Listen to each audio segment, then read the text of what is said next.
In April of last year, this Shopify brand was making $83,000 a month from Google. And in March this year, that number hit $223,000. That's an additional $140,000 in monthly recurring revenue in just under 12 months, purely from SEO with no extra ad spend, no new products, and the exact same store. In this video, I'm going to break down exactly how we made that happen step by step. So let's get into it. So first of all, where was this brand when we first started? Well, they were heavily reliant on paid Google ads as their main revenue source. And our friend had done some low-level SEO previously, but nothing had really moved. And the benefit here was that they had actually had a high average order value for their product. And the sites with these kind of high search intent products and untouched SEO, they're the best brands to work with because the ceiling is so high. And because that they were relying on paid Google ads, they understood that there was search volume for these products. And so the opportunity there, as I said, they had high search intent. People were actively searching for exactly what they sold. And so SEO was just this massive untapped potential sitting right in front of them. And despite doing almost no SEO previously, the nature of their products meant that they were already pulling in about $83,000 a month from organic Google search before we even touched anything. So they're in a good position, plenty of opportunity, and then that's when we jumped in. So the site had never been optimized for SEO before. There was no link building that had ever been done. The site's authority was basically zero, which meant that even well-optimized pages were struggling to rank competitively. And their pages weren't really that optimized anyway. Their collection pages was just a H1 and product grid and nothing really else to it. There was no content on these pages. There was no internal links. There was no real structure for Google to understand what the page was about. So there's plenty of opportunity there. They also had a massive duplicate content issue because they sold so many products. They had over 2,000 different products that were all very similar. And so the brand owner had, copy and pasted the product templates across a lot of these pages. And so all the meta titles and descriptions were similar. A lot of the product descriptions were exact copies of each other. And so that was, a serious SEO liability. So we had to tackle that as well. And the silver lining here is that when a site has never been touched from an SEO perspective, the gains can come quite fast when you start to do things properly. Even though there was a lot to fix, that also means there's a lot of opportunity. And so I knew that this site was going to do really well. And so the first thing that we jumped into was the collection pages and the site content. So the first thing we did was actually focus on the content and focus on optimizing every collection page to get it to actually rank. And so they had over 2,000 products with a lot of similar content. And so we had to write unique content for each one of these pages with unique descriptions, meta tags, and internal links as well. And so we did 30 to 60 pages every single month. Then we had to make sure that every page had the right structure. So every collection page got a target keyword in the H1, intro content above the grid, a content block below the grid, as well as some internal links pointing to relevant products and collections. And from there, the rankings started to move. So this alone started moving keywords up the rankings in the first couple of months before we had even built a single link. And this is all purely from SEO with no extra ad spend and no new products. We were just optimizing what was already there. And so another part of this strategy was also making sure our internal links were set up correctly. And the goal is to make sure that the link juice that we get to the site and what we're building externally is going to have somewhere to flow inside the site once it arrives there. And so with a large site like this, getting the internal linking right meant that every new page we optimized got the benefit and the authority we were building across the entire site.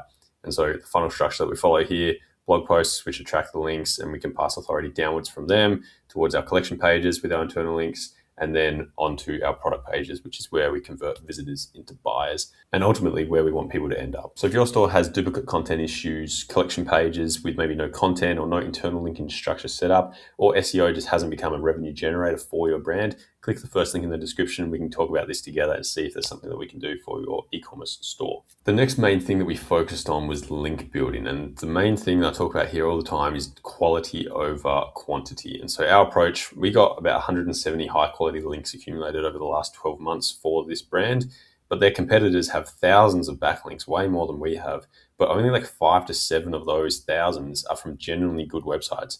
And so because of that, our fewer but more relevant domains are beating out these thousands of low quality links every single time. And we are outranking a lot of the competitors, which is why the revenue has grown so much for this brand. And we also distribute those links strategically across the site rather than pointing everything at the homepage. So roughly 40% of links within the homepage, 30% to collection page, and 30% to blog posts. We will never build links directly to product pages because it doesn't necessarily look natural. Instead, we use our internal linking structure to push that authority from collections down to products. And as the site's authority grew, we slowly increased our link building budget because links carry more weight and authority on the site than they do on a brand new one. So now that we've been in this for 12 months, we can start to distribute more budget towards backlink building. Now, one of the other things we did, which we don't normally do for every single brand, is actually blog content. So blog content was the third pillar of this campaign, and it played a very specific role, not just driving traffic, but supporting everything else that we were doing. And so what we targeted was middle of funnel content only, people who were already aware of the product and close to buying. They were just comparing options and almost ready to make a decision. And after just 6 months, the blogs were getting 50 to 60 clicks a day. So in e-commerce, this was great results. Like, we don't normally write as many blogs for our e-commerce clients because it doesn't really make sense. But this specific brand had real application for it, and results are there: 50 to 60 clicks a day onto your blogs, which is great. And so what we avoided is top of funnel how-to type content, because that traffic has completely dropped since AI has released and answered all these questions directly in Google and also on different platforms.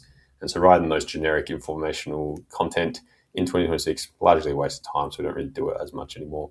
And so every blog that we wrote had a clear path to a collection or a product page through its internal links. So again, it all kind of ties in together. And so the real value of blog content is these three things here, which is, first of all, it looks much more natural when attracting backlinks, and they're far more likely to do so. And so we use them as landing pages for our link building campaigns, and then we used our internal linking to pass authority on, which is our second kind of value add here. Internal links inside those blogs pushed authority directly to collections and products to make more money. And so every blog is helping power the rest of the site, basically, in its link authority. And finally, showing up in AI overviews. The brand started to appear in Google AI overviews and ChatGPT and other ones like that for middle of funnel queries. And so the same content that ranks in Google can also get picked up in AI tools. And so really good SEO now covers both channels. So you don't necessarily need to do GEO or anything. What we did here was write good quality blog content that actually got clicks and actually helped the users. And now we're starting to show up in AI overviews as well. So what did that actually look like? Well, the results didn't come all at once, but they have continued to compound over time. And this is honestly what happens with SEO all the time. And the longer that you do it, the higher these results can be. And so you can see here the revenue growth from this brand, starting at 83 when we first started. Month 1, they already increased. Month 2, 3, and 4. So we hit 150,000 by month 6. So they almost doubled their organic search revenue in 6 months. And from there, we've continued to increase it up to 220. I think we're up to 230, 240 now. It just continues to compound, and that's the benefit of SEO. And so those numbers are great, but what's really awesome is that was actually a 73 times return on investment for this brand. So if you've ever heard anyone getting a 73x return on ad spend from Facebook, Google ads, let me know, because I'm pretty sure it doesn't really happen in paid media that much. But in SEO, it's not uncommon to see these massive return on investments when you stick with it long enough and let the compounding really kick in. And so, as I understand, typical paid ads ROAS is 2 to 5 times, maybe 10 if you're lucky.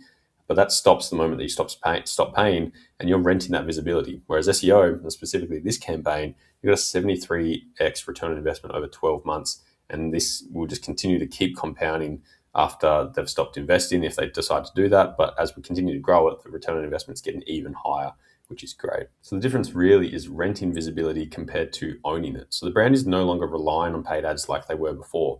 They still run paid ads, but they invest in other channels as well. But SEO has become their most profitable revenue channel over the last 12 months. And so with paid ads, you're paying every month to stay visible. The traffic stops the moment that you stop spending money. The costs can increase as competitors grow and as platforms increase their pricing. There's no compounding, like the same input that you get will give you the same output. The only way to really grow is to put more money in, and you never really own the audience. Whereas SEO, every dollar spent will keep compounding. Rankings persist even when you pause, which ideally you don't, because again, this just keeps compounding the more you work at it. Authority grows over time, which reduces the cost per click. Compounding returns accelerate after months 3 to 6, and you build a permanent traffic asset that ideally is not going to disappear. And so really, this brand is not that special. Like, your brand could do this too. They went from $83,000 to $223,000 in 12 months. And this happens when you stop treating SEO as a nice to have and start investing in it as a core revenue channel. And so the benefit here, they had high search intent. So people were actively searching for what they sold. The demand was already there. We just had to capture it. They committed to doing it properly. So there was no shortcuts. There was no cheap link farms or copy and pasted content. Quality over quantity at every single step. And finally, they stayed consistent long enough for the compounding to take over. And the brands that never get to this stage are the ones that give up at month 3 or right before things start to accelerate. So if you want to know what this could look like for your store, click the first link in the description. You can book a call with me and we can chat about SEO for your ecom brand. If not, subscribe. I'll see you in the next one.